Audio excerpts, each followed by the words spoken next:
কয় তারিখে চুরি করে? 29 তারিখ কোন সময়? রাত 1:58 বৃষ্টি ছিল। এরপরে রাত্রে ছালের উপর উঠটা টিন কাটিয়া ভিতরে ঢুকছে। ভিতরে ঢোকার পরে তখন তারা লাইমা আমার দোকানে লোক ছিল শুয়ে রয়েছে। তো ওই লোক শোয়ার পরে দেখা যায় লোক ঘুমাই রয়েছে। তারা তালা ভাঙ্গিয়া সুকেশ থেকে জিনিসপত্র যা আছে স্বর্ণ রূপা যা আছে এগুলো জিনিসপত্র তারা লয়ে গেছে। এরপর যখন আমার লোক সজাগ হয়েছে তখন সজাগ হওয়ার পরে দেখার পরে বই বেতি দেখাইয়া হেরা কিতা অস্ত্র বস্ত্র দেখাইয়া সেরা হেরা ইয়া কইরা জিনিসপত্রগুলো নিয়া এরা কইছে শুয়ে থাক, এখন শুয়ে থাক নাইলে তোর গাই মারমু ও কথা কই তারা শুয়াইয়া এই জিনিসপত্রগুলো নিয়া কি চুরি করছে। রূপার মালা ছিল 100 ভরির মতন, 100 ভরির উপরে হবে রূপার মাল।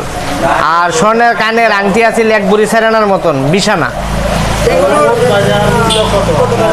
এগুলা রূপার মাল হবে প্রায় 1.5 লক্ষ টাকার। আর ইয়াটার মাল হইব প্রায় 1,60,000 টাকার মতন। কানের যে স্বর্ণটা 1,60,000 টাকা। তারা চুরি করেছে, ওদের কাউকে কি চিনেন? ওরা কারোর আমরা চিনি না। তো এখন এই বিষয়ে আপনাদের